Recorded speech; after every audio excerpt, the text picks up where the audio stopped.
Ito yung mga panahong bagsak na bagsak ka. At ang karir niya, walang patutunguhan. Kailan yun, Jerry? Ang ginagawa namin, nakikisaksak kami dun sa hallway. Parang may kuryente. Post-cutting lahat. Wala na akong driver. Ako na lang, kaya ko naman magmaneho eh. Friend, okay lang sagutin mo, okay lang kung hindi ha. Gusto ko isang diretsong tanong, friend. Totoo bang buntis ngayon si EJ? Nakakahiya naman sabihin dito. Sinabi ko lang naman, ayusin mo muna yung problema mo dyan. Ako naman ang hinahanap ko lang, pakasala mo yung anak ko. Yun lang. May mga lumalabas kasi pre na parang on the rocks sa relationship ni Aljur at nitong si EJ na kung saan parang gusto daw makipagbalikan ni Aljur kay Kylie Padilla. Ano reaction mo rito? Anyway, sila namang lagi nag-uusap dalawa. Ang anak ko kasi 23 na eh, 22. So matanda na siya, alam niya na yung mga dapat gawin.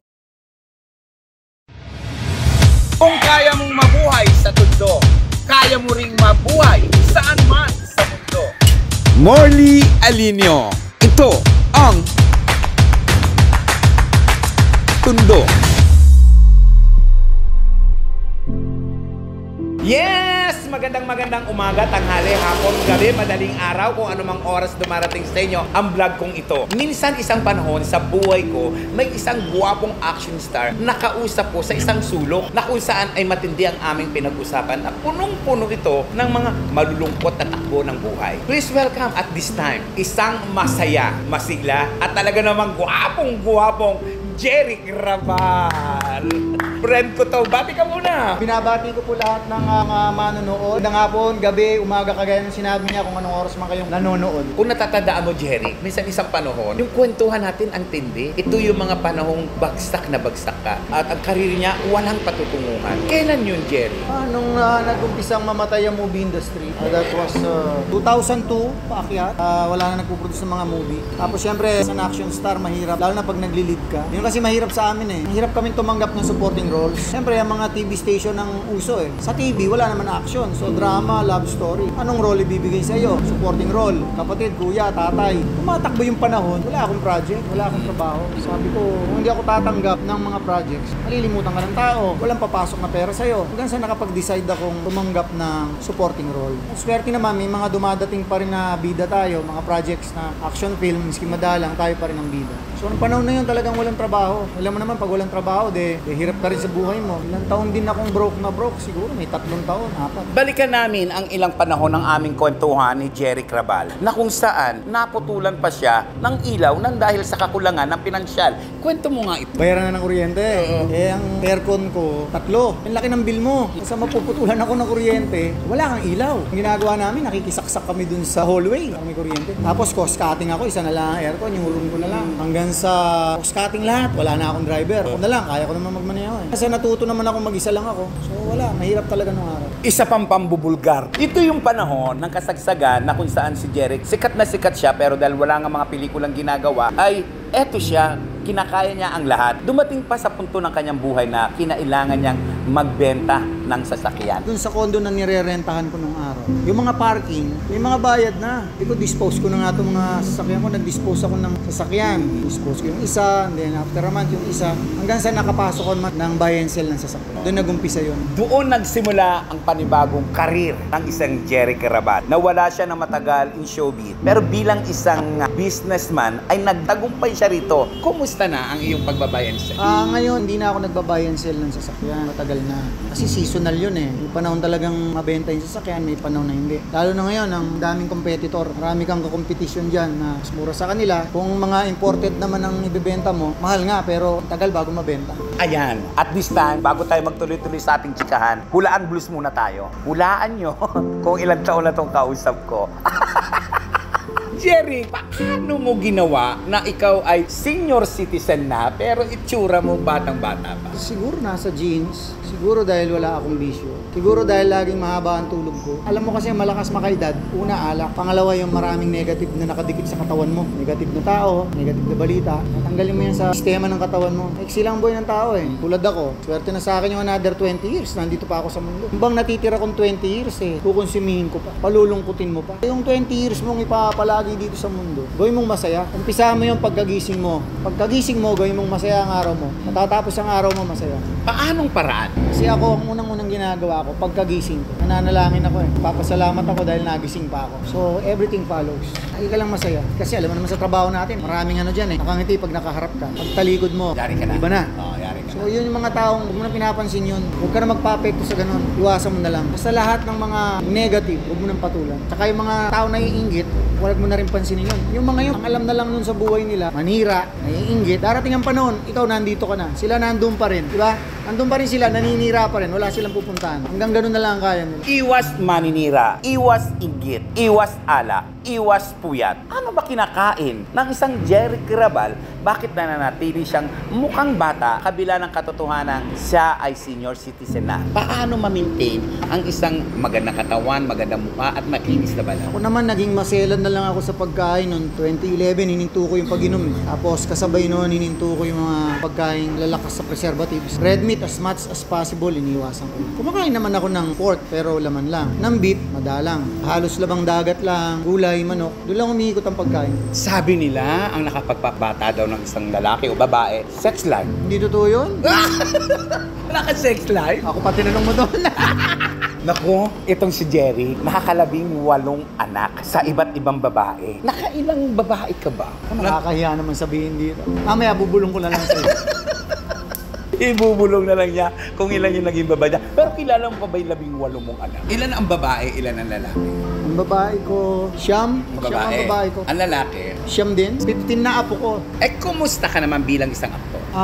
Ngayon, okay naman ako. Saya naman ako ngayon sa takbo ng karir ko. Hindi naman tayo nababakante sa mga serye, sa mga magkabilang TV station. Hindi naman tayo nababakante. Tapos, in between, may mga movies tayong ginagawa na pasalamat tayo na ako pa rin ang bida. Tulad ngayon, may umpisahan ako rin ang bida. Pero sa mga series, mukhang busy-busy ka sa Black Rider. Ano ba mga ginagawa mo pa bang mga series? Katatapos lang namin kung maging sino ka man. Sa Black Rider, baka patawag tayo. Tumawag na sila sa Viva. Saan ka mas nag-i-enjoy? Sa pagiging bida o sa pagiging kontrabida?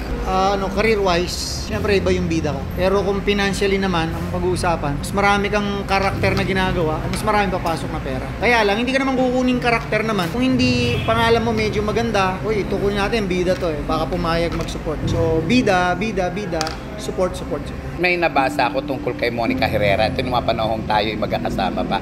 Kumusta na ang relationship niyo bilang magkaibigan ni Monica? At kumusta na yung anak niyo? Okay naman kami ni Monica. Madalas naman kaming magkausap sa text. Pupunta naman ako sa kanya, binibisita ko siya. Pag ako meron naman akong bakanting araw, papasyalan ko naman. Kaya lang itong mga nakarambuan, it so happen, talagang sunod-sunod yung schedule ko. Malayo kasi yung kanila eh. Madalang ko siya mapuntahan. Pero nagkakausap kami sa text. Recently lang, usapan namin yung interview niya. Mga anak namin, okay naman kami. Dalawa anak niyo ba? Tatlo anak. Okay na may mga anak namin. Kita-kita naman kami. Tanong lang ako, friend, kasi nung mga panahon natin kasagsagan ng pagiging magkakaibigan natin noon nila Monica, yun, bakit hindi nangyari yung kasalan? That time, hindi namin napag-usapan eh. Kasal-kasal nung araw. Pero mahal na mahal mo siya that time, ha? Aminin mo. Hindi kasi fan ako ni Monica Herrera. Oo. So nakapag-artista ako, siyempre pag bida ka, tatanungin kasi nung gusto mong leading lady, re-request naman ako ng leading lady. At nirequest mo siya. At isa ka sa mga tumulong at pinagpapasalamatan ni Monica noong mga panahong pagbagsak niya, nung magkasakit siya. Salamat naman at na-appreciate. Mabait naman si Monica. Wala naman kaming problema niya. Siguro talagang ganun. Darating yung panahon, meron kayong mga bagay-bagay na hindi pinagkakasundo. Naman abinado naman ako. Ang diferensya na sa side. Wala naman sa kanya. May naging pagkukulang ka sa kanya. Siguro ang pagkukulang ko sa kanya nung araw minsan di ako uwi. Nag-live-in kayo matagal din eh. Saka madalas nabubuking ako nung araw. At napakamahal ka ni Monica dahil binitiwan niya ang pagiging artista niya during that time para sa'yo. Pahinga rin siya nung araw dahil sunod-sunod kasi yung naging baby namin. Pero malaki bang pagpapasalamat mo sa kanya ng mga panahon na yun dahil sa kabila ng kasikatan niya ng mga time na yun, give up niya yung career niya dahil sa pag-ibig niya sa'yo. Tinitingnan ko naman din. Malaki naman din ang pasasalamat ko sa kanya. In fact, sa kanila nga ako nakatira nung araw. Hindi ka ba nahirapan kay Mami makisama? Si Mami Seni. Teka muna, saglit. Bigla na papikit itong kausap ko. Alam mo si Mami Seni, hindi kami magkasundo. Pero, napakabait niyan kasi lahat ng kapatid ko tumira sa kanila. Wala akong nakitang masamang tinapay kay Mami Seni. Mabait yan sa mga kapatid ko. Kahit sa mga lalay ko, napakabait niyan si Mami Seni. Maliban sa'yo. Maliban lang. Naalala ko pa nun, Indian na talaga siya si Mami, no? Pero ang bait niyan, mabait niya sa mga kapatid ko. Pero may asawa ka ngayong pinakasalan mo. Bago ako mag-artista, meron ng holiday. May holiday na sa buhay mo. So, ang laking kasalanan mo kay holiday. Aba, Dahil ang dami mong naging babae. Ako, ang dami kong atraso kay holiday. Lahat yun tiniis niya. Tapos ang dami kong naging anak. Lahat yun tinanggap niya. So, I considered her as my trophy. Kasi madalang yung ganun eh. Sabi niya nga sa akin lagi, kung ang pagiging martir daw, sobrang pagmamahal sa tao. Siguro nga daw, mahal na mahal niya. Biro mo, umpisa ka palang holiday na hanggang ngayon kayo pa rin. Kung may salita kang gustong sabihin kay holiday, ano ito? Lagi ko sinasabi sa Day, my family is my life. Saka kung ako'y mamamatay ulit, mabubuhay ulit, siya pa rin ang gusto ko maging asawa. Pero tanong ko lang, friend, kumusta na si EJ?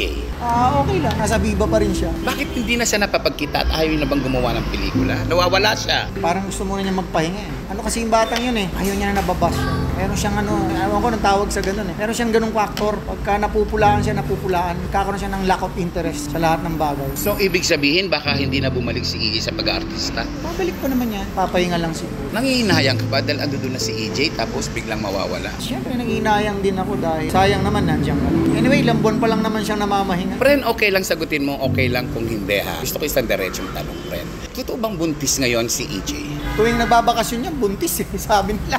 Natatawa na lang ako dyan. Papasok dito, lalabas dyan. Lagi na lang yun ang tanong, kadalasan. Isa pang tanong, friend, pagpatawad mo ko ha. Yung issue may anak si EJ, pakisagot nga ito. Kasi ang tagal-tagal na nito pero gusto kong marinig sa'yo mismo, friend. Kasi ganito yan. Pinakapanganay namin, yung ate niya, umalis kasi yun. So, yung mga apo-apo, kuminsan nandun sa kanila, ang daming mga bata, mga kasama na pagkakamalang anak. Sa picture taking, may mga bata, anak. O kaya nanganak na, o kaya may anak. So, hindi totoo ito. Ganun lang naman yun. Kumusta naman kayo ni Aljur? Okay naman kami. Wala naman kaming problema. Wala akong problema kay Aljur. Willing ba silang magpakasal if ever nitong si EJ? Napag-uusapan na ba nila ang kasal? At may alam ka ba tungkol sa sinasabing kasal-kasal na yan? Pag-usapan na namin yan, sinabi ko lang naman, ayusin mo muna yung problema mo dyan. Ako naman ang hinahanap ko lang, pakasalan mo yung anak. Yun lang. Nag-heart to heart kayo at nagsalita rin ba siya, nangako ba siya Aljur na pakakasalan niya si EJ?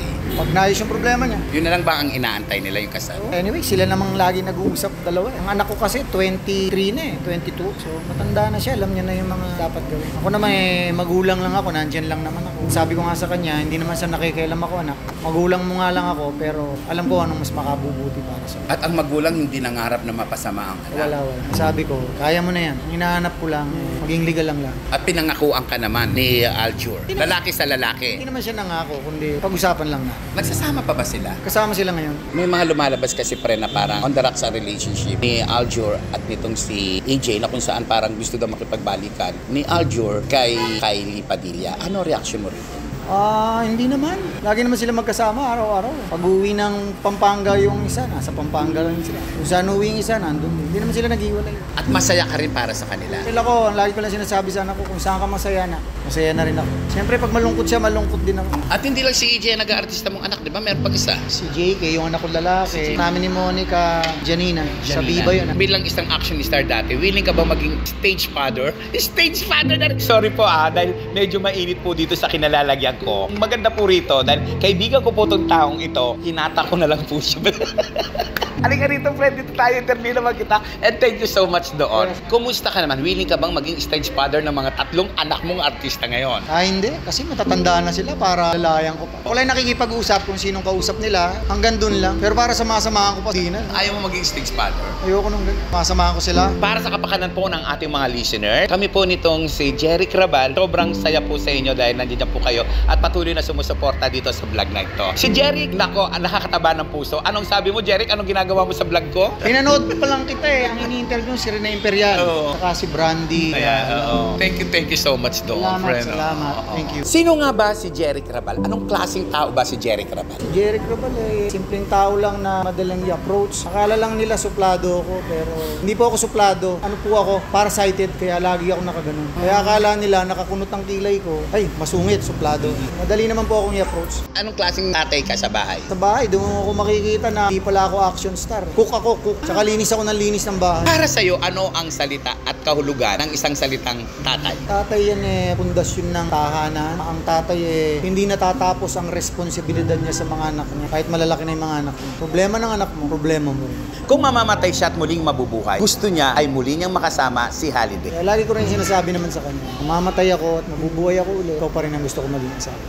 Dahil happy, contented. Happy at saka alam ko kaloob siya ng Panginoon sa akin. Ang mabuting asawa ay kaloob ng Diyos. Ang dami naming napagkwentuhan sa kabila na napakainit ng aming kinalalagyan. Thank you so much sa aking kaibigan dahil pinagbigyan ako at pawis-pawisan na po ako, ngarag na po ako. Ako po si Morley Alinio na nagsasabi kapag nabuhay ka sa Tondo, Mabubuhay ka kahit sa panig ng mundo. yun na! Thank you so much!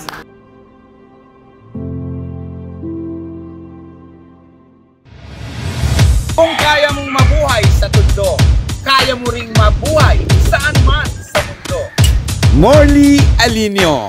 Ito ang Tondo.